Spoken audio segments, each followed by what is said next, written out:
پہاڑی زبان میں اپڈیٹ سنیے۔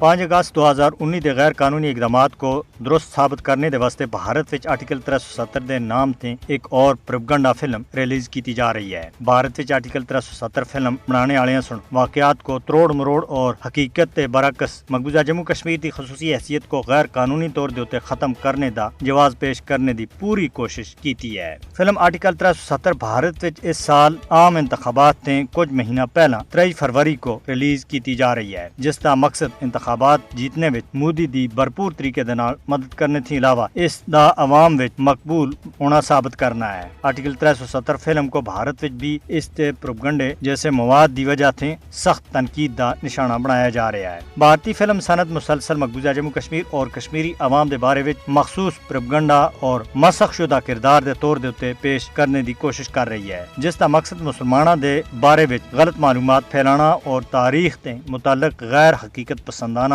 بیانیے کو ڈاڈا کرنا ہے۔ اس سے پہلا 2022 وچ بی جے پی RSS تے مسلم مخالف ایجنڈے دے مطابق ایک اور متنازع فلم دی کشمیر فائلز ریلیز کیتی گئی سی، جس وچ کشمیری مسلمانوں کو پنڈتاں دا دشمن قرار دینے دی ناپاک کوشش کیتی گئی سی۔ البتہ خود کشمیری پنڈتاں سن دی کشمیر فائلز بنانے والوں کو آخیا سا کہ اس فلم کو صدیاں پرانے مسلم پنڈت بھائی چارے کو نقصان پہنچانے دے واسطے استعمال کیتا جا رہا ہے۔ دی کشمیر فائلز فلم کو مودی سمیت بھارتی حکومت دی اعلیٰ ترین سطح دے ہوتے سرپرستی حاصل سی۔ بھارتی فلمی صنعت فلماں دے ذریعے مسلمانوں اور پاکستان دے خلاف پروپیگنڈا کر رہا ہے، جڑا کہ مقبوضہ جموں کشمیر اور بھارت بھر وچ مسلمانوں دے خلاف حقیقی زندگی وچ بربریت دی وجہ بن رہا ہے۔ مسلم شخصیات اور مسلمانوں دی تاریخ کو منفی انداز وچ پیش کرنے والی فلماں سن مودی دے دور وچ بھارت وچ عروج پایا ہے۔ بھارت وچ ہندو انتہا پسندی دا نتیجہ یہ نکلیا ہے کہ بھارت وچ مسلمانوں کو ہجومی تشدد دا نشانہ بنانے تھی علاوہ انہاں دی مسجداں، مدرسیاں اور درگاہاں دے اوتے حملہ وچ اور زیادہ واਧਾ ہویا ہے۔ مسجداں دے اوتے قبضہ کرنے وچ بھارتی عدالتاں کو بطور ٹول استعمال کیتا جا رہا ہے۔